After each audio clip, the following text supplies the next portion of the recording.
তো জনকণ্ঠের ইত্তেফাক যে আমার বিরুদ্ধে গণভোট নিয়ে আমার বক্তব্যকে অপপ্রচার করছে, তাদের কাছে আমার প্রশ্ন, তোমাদের সাংবাদিকরা আমাকে ফোন দিয়ে আমার ব্যাখ্যাটা তো নিতে পারতা।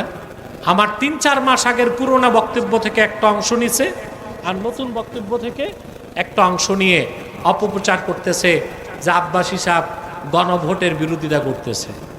আমি তো ভোটাভুটি নির্বাচনই মানি না, ওটা তো আরেক মাসালা। তোমরা যে ভোট আর গণভোট করো, আমার বক্তব্যটা তো বুঝতে হবে। তারা প্রচার করেছে আমি নাকি বলেছি সংবিধানে গণভোট যদি হ্যাঁ জয়যুক্ত হয়, সংবিধান সনদ বৈধতা পেলে আগামী সংবিধানে বিসমিল্লাহির রহমানির রহিম থাকবে না।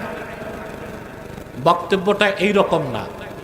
যখন সনদের খসড়া প্রকাশ করা হয়েছিল, খসড়া ৩-৪ মাস আগে, তখন সেখানে বিসমিল্লাহির রহমানির রহিম ছিল না।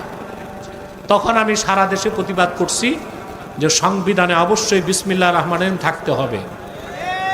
পরবর্তীতে যখন তারা সনদের চূড়ান্ত কপি বের করলো, সেখানে বিসমিল্লাহির রহমানির রহিম আছে। তো যখন আমার সন্দেহ ছিল রাখা হবে না, তখনকার পুরনো বক্তব্য এখন প্রচার করার উদ্দেশ্য কি?